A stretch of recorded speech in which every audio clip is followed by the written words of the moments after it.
네, 여러분 수정쌤입니다. 오늘은 여러분이 진학사 합격 예측을 사용하면서 진학사 칸수에 대해서 배터리라고도 하죠. 이 칸수에 대해서 여러분이 계속 사용을 할 건데 도대체 이 칸수가 뭘까라는 의문을 갖는 분도 많고 또 저에게 칸수가 뭐예요? 라는 질문을 하시는 분들도 되게 많아서 한꺼번에 칸수가 뭔지 오늘은 정확하게 알아보는 시간을 갖도록 하겠습니다. 진학사가 제공하는 배터리 칸수는 합격 가능성을 말해주는 배터리 모양의 그림이잖아요. 근데 이 칸수가 어떻게 만들어지냐면 모의 지원한 학생들 중에 나의 순위를 적당하게 최초 합격 지점, 추가 합격 지점 이런 것 등등에 따라서 나눠 놓은 거예요. 사실 이 말 하나만 제대로 이해하면 더 이해할 필요도 없습니다만 예를 들어서 설명을 더 드려보자면 어떤 학과가 20명 모집이에요. 그리고 120명이 이번에 모의 지원을 했고 예상 충원율이라는 건 충원율은 추가 합격자의 비율이죠. 모집 인원 대비 20명 모집 인원이라면 추가 합격자가 또 20명이 생겨날 거다 이런 거죠.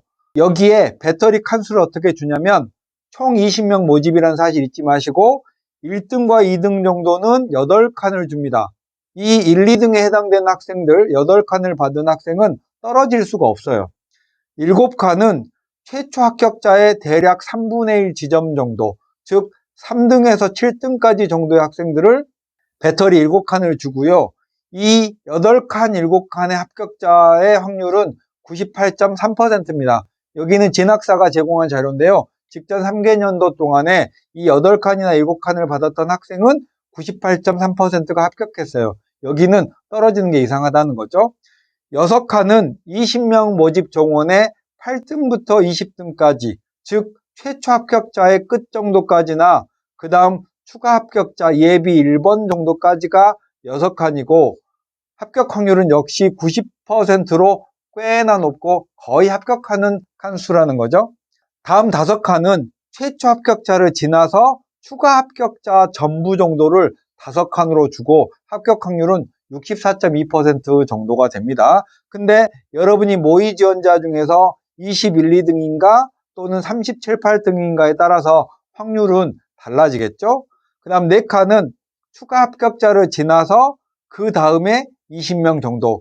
여기에 있는 이 수치 자체는 명확하지는 않고요. 제가 추정한 것 정도고 진학사 관계자한테 물어봤을 때 잘 대답을 해주지 않더라고요. 이 정도 느낌이라고 생각을 하시면 되겠습니다. 추가 합격자의 끝부터 그 다음 불합격자의 1배수 정도를 말하고요. 실제로 여기에 4칸을 받았는데도 합격할 확률은 3명 중에 1명 정도죠. 그러면 4칸은 반드시 불합격하는 칸이라고 말할 수는 없고 보통 소신이나 위험이라고 말하는 칸수죠. 3칸은 61등에서 75등 정도, 모집 인원 20명에서 모의 지원자 중에 순위를 말하고 있는 거죠. 합격 확률은 20.6%니까 충원이 많이 되거나 불규칙한 학과는 3칸이어도 5명 중에 1명 정도는 합격한다는 얘기고요. 2칸은 76등에서 96등 정도 8.2%의 합격 확률을 갖습니다. 10명 중에 1명 정도가 합격한다는 거고 한 칸은 97등 이하 정도가 되는 거예요. 이 설명은 수치 자체는 완벽하게 딱 들어맞는 건 아니고 이 정도 느낌이다 라는 사실을 알아두시면 되겠습니다. 이 진학사의 칸수는 매일매일 모의 지원을 새로 학생들이 함에 따라서 나보다 더 잘한 학생들이 들어오면 나의 칸수가 떨어지고 나보다 못한 학생들이 들어오면 변하지 않거나 또 조금 올라가기도 하고 이런 변동이 있는 거죠. 날이 지나감에 따라 이 합격 칸수는 계속 변하고 왔다 갔다 하니까 마지막 12월 30일 이후에 최종적인 걸 보고 여러분이 결정을 하시면 되겠습니다. 이 진학사 합격 칸수와 합격 확률은 아까 대충은 말씀드렸는데 보통 6칸 이상을 안정이라고 불러요. 5칸 정도를 적정인데 5칸은 모의 지원자 중에서 내 순위가 앞에 있으면 확률이 70% 정도 이상 되고요.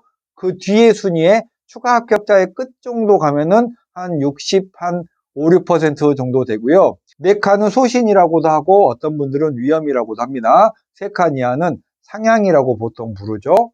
여러분은 여기서 사실 6칸이나 7칸이나 5칸보다는 4칸이나 3칸에 상향 지원을 하는 가장 선호도가 높은 학과가 여러분의 관심사죠. 여기에 간당간당하게 추가 합격을 해서 합격을 하느냐 못하느냐가 여러분의 정시의 성패를 가르는 거죠. 이 부분에 대해서는 공개하기는 어렵지만 여러 가지 정보들이 좀 더 있습니다. 자, 그 다음에 마지막으로 진학사를 믿어야 할까라는 의문을 끊임없이 여러분이 갖고 또 많이 질문을 해 주시는데요.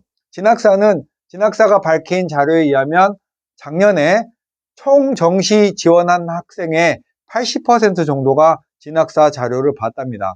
물론 모의 지원 자체가 실제 지원과는 약간 다른 측면이 있지만 어쨌든 정시 지원을 하려는 학생의 80%가 보니까 이 자료가 맞든 안 맞든 이 자료를 접하게 되니까 이 자료가 본의 아니게 합격의 기준이 되는 경우가 많습니다.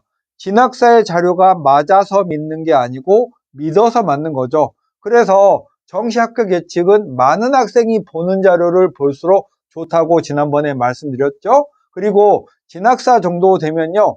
특히 작년에 입시 제도가 바뀌면서 약간의 예측이 틀린 부분이 있긴 있지만 지금은 우리 현재 진행형인 이 상태에서는 진학사를 믿고 신뢰하는 수밖에 없습니다. 결과론적으로 다 지나고 난 후에 맞았네 틀렸네 하는 분들이 있는데 지금 이 순간에는 우리가 진학사를 믿고 가지 않을 수가 없습니다. 자, 오늘은 진학사 칸수에 대해서 여러분 말씀드렸습니다. 뭐라고요? 진학사 칸수는 모의 지원자 중에서 최초 합격자 순위, 추가 합격자 순위에 따라서 배터리 칸수를 부여한다라는 거고 모의 지원자가 늘어나면 칸수가 왔다 갔다 하면서 늘거나 줄거나 한다. 그렇지만 12월 30일 이후가 될 때까지는 놀라지 마시라는 게 오늘의 요점이었습니다. 수종쌤이었습니다. 안녕.